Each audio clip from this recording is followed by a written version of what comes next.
We got great news this week. The FDA has confirmed that the Pfizer vaccine is safe and effective. That gives the go-ahead to the advisory board to give final approval, and millions of doses of the Pfizer COVID-19 vaccine will be sent out across the country for immediate emergency use. Unfortunately, chances are you're not going to get one this year unless you're a frontline worker in a hospital or a patient in a nursing home or some other long care facility. And there are many more vaccines to come after that. Next week, the Moderna vaccine is expected to get FDA approval. And then quickly after that, the Oxford AstraZeneca vaccine should get approval by the end of the year.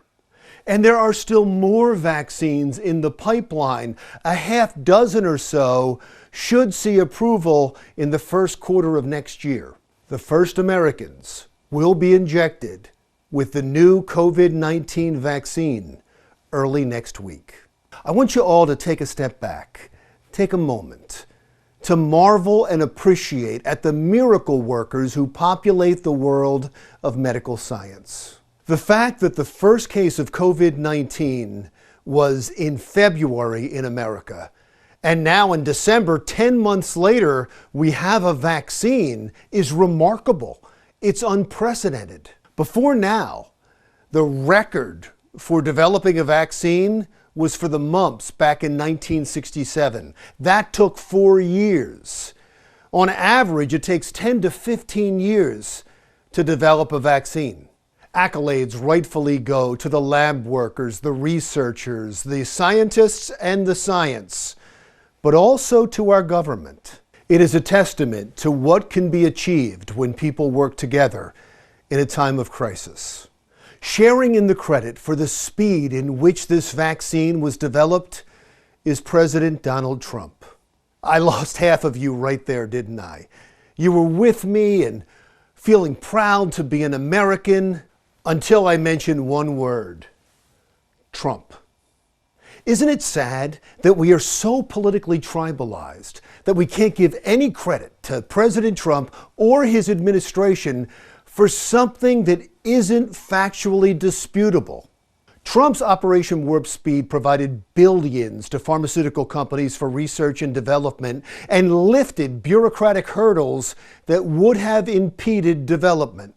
Even Kathleen Sebelius, former Democratic governor from Kansas and former Health and Human Services Secretary under Barack Obama, gives Trump credit. I give a lot of credit to the Trump administration for understanding that the muscle of the federal government, the financing from the federal government, the urgency from the federal government makes a huge difference. And on Fox News, Democratic New Jersey Governor Phil Murphy, no fan of Donald Trump's, unequivocally gave him credit for the speed at which the vaccine has been produced. I do, period. I was on privately with Vice President Pence just before Thanksgiving and said so. And in a rare moment of objectivity, CNN's Jake Tapper gave Donald Trump and his administration credit. This is an unmitigated success, and we should acknowledge that. The Moderna vaccine was done with funds from Operation Warp Speed, and the Pfizer one has funding when it comes to the distribution and manufacture. And I just think it's important that people working so hard, Moncef Slaoui and the others, get credit for this, and President Trump was the one who okayed it. But sadly, most Democrats and most in the media have been reluctant to give the president credit purely for political reasons. If the doctors tell us that we should take it, I'll be the first in line to take it. Absolutely. But if Donald Trump tells us that we should take it, I'm not taking it. You see, but that's dangerous. Donald Trump has been so demonized by the media and Democratic politicians for the last 4 years that it hurts us in our efforts to get out of this pandemic. Frontline healthcare workers, the ones who are dealing with COVID-19 patients, will be first in line to get the vaccine next week. However, 40% of them said they're going to pass. They don't want the vaccine, at least not right away.